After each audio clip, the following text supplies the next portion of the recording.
Miles McIntosh walked onto the Deal or No Deal stage with the kind of energy that could light up a stadium. This was a big man, a part-time personal trainer with the build to prove it. But his real job, the one he was most proud of, was being a stay-at-home dad to 6 children. He called himself Mr. Mom, and he said it with pride that you could feel from across the room. He did it all: the cooking, the cleaning, the school runs, the homework, the bedtime routines, all of it. And one day, while he was sitting at the kitchen table cutting coupons to save a couple of dollars, he stumbled across something that would change his life. A newspaper ad for Deal or No Deal. Miles didn't just apply, he cut the ad out, stuck it on his wall, and talked to it every single day. Come on, Howie, pick me. And it worked. Here he was, standing on the stage with 26 cases in front of him and a chance to win the kind of money that could transform everything for his family. Howie asked him to pick a case, and Miles went with number 20. The significance was personal. 20 was the age he was when he told his father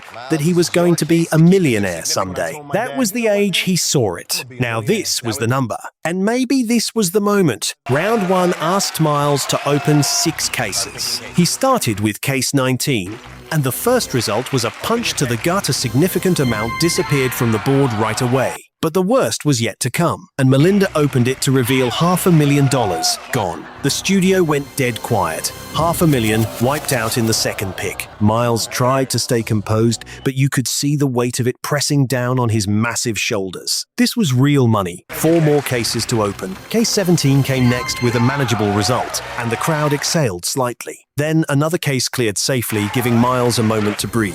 But the relief was short-lived. Case 13 brought another hit to the board, and case 23 delivered the final blow of the round. $200,000 gone. Miles said it himself. He was getting hit below the belt. In a single round, he had lost $500,000 and $200,000. The board looked like a battlefield. Howie laid it out plainly. The big amounts had to go eventually, all of them except one. If the million was in case 20, every other big number would need to fall. But right now, the damage was brutal, and the road ahead looked steep. The banker called with the first offer, $7,500. $7,500. Miles had 6 kids to feed. That amount would barely cover a month of groceries and bills. No deal. Deal or no deal? No. No deal. He explained that on his rare days off, he worked as a personal trainer. It kept him sharp, kept him moving, kept him ready for whatever life threw at him. And right now, life was throwing 26 cases at him. Howie reminded the audience this was a man with the most important job in the world,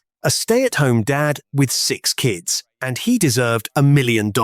Miles agreed completely. 5 cases to open, and he needed to turn this game around. Case 15 went first, and the result moved things in a concerning direction. A significant amount vanished. Case 3 followed. His daughter was 3 years old, so he went with her number. Lisa opened it, and the result landed on the left side of the board, a relief. Case 12 brought a great result. One of those moments where the crowd clapped and Miles pumped his fist. Case 18 kept the momentum going. Not bad, not great, but safe. And case 16 rounded out the round without further damage. When Howie looked at the board, the picture had improved dramatically. 3 of the top 5 amounts were still in play. The board was recovering, and Miles was back in the fight. The banker called again with $34,000. Before making any decision, Howie brought out the supporters. Miles's loving wife stepped forward first. She had been there through every diaper change, every sleepless night, every coupon clipping session.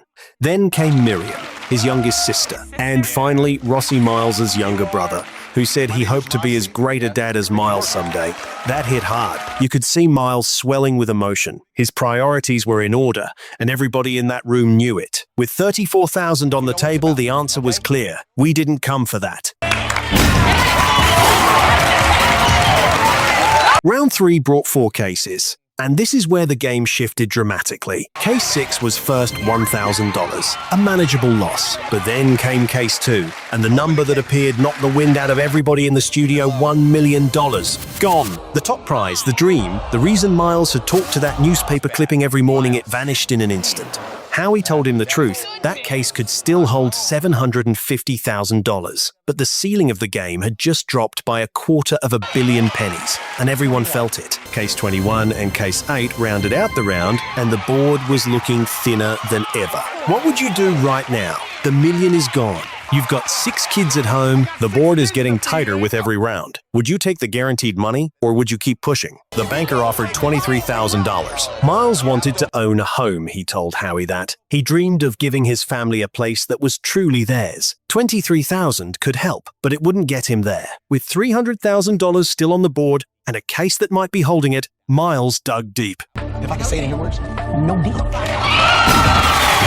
Round 4 was terrifying. 3 cases to open with only 2 huge amounts left on the board and 3 chances to lose them both. 1 wrong pick and the game could be over. The math was brutal. Case 7 went first. Sarah opened it and the result was not the $300,000. A sigh of relief that echoed through the entire studio. Miles closed his eyes for a second, collecting himself. The $300,000 was still alive. Case 24 followed, Kelly opened it, and another manageable amount cleared. 2 for 2. The crowd was on the edge of their seats. Then, Case 1, the final case of the round. Claudia held it, and this was the one that could make or break everything. If $300,000 was behind that door, the dream was dead. Claudia opened it, and the $300,000 survived. Miles asked what the next offer would be, and he guessed it would go down. But Howie pointed out that with a 1 in 8 chance of holding $300,000, the math should push it up. The offer came in at $16,000. The banker didn't care about the kids. Howie relayed that message directly, and the crowd booed. $16,000 for a man raising 6 children on a single household income. Miles was strong. He was focused. He looked at the board and saw the $300,000 still sitting there like a lighthouse in a storm. No deal. Not today. Not for $16,000. But this is where the game becomes something else entirely. Round 5 brought 2 cases, and the stakes were at their absolute peak. Every case was scarier than the last. The safety net was gone. There was one huge amount and not much else. Lindsay opened it, and the result sent a chill through the studio. The board shifted, and not in Miles's favor. But then case 14, which was actually good news. A small number cleared, keeping the bigger amounts protected. The $300,000 was still alive. Miles could feel it in his bones. The banker came back with $47,000, and Howie gave Miles the speech he needed to hear. This is scary, Miles. You are on the razor's edge. One case can make you, one case can break you. $47,000 is a lot of money to a man raising 6 kids. Be clear in your thoughts. Miles listened to every word. He processed it slowly. He looked at his wife, who looked right back at him with eyes that said, "Whatever you decide, I'm with you." And then he said, what he always said, "Gotta trust what's in here," pointing at his case. His wife echoed it, "Babe, you gotta trust what's in here." No deal. And this is where everything came down to a single moment. 1 case to open. Case 25. Haley held it. Miles said it out loud. "We got a child going to college next year." The weight of that statement hung in the air like a storm cloud. Howie told Haley this was the most important case, yet leave anything but $300,000. Haley opened it, and the result was a small amount. The $300,000 survived. The crowd erupted. The offers were going to skyrocket. The banker came back with $59,000. Howie laid it all out. $59,000 could be a down payment on a home, a car, a good minivan, a great step forward. But $300,000 was still on the board. 1 case to open. If he sold for $59,000, the chance at $300,000 went away forever. But if he played on and hit the $300,000 in his next pick, the game was over and the offers would collapse. Miles thought about everything. He talked to his wife. He talked about his 6 kids. He said something that showed exactly who he was. The last offer was good, and he took a chance. He rolled the dice, but he also said he had 6 kids, and that was real. His life was real. He would not play with fire. And so, with the weight of everything he loved on his shoulders, Miles McIntosh said the word that changed his family's future. Deal. Deal. $59,000.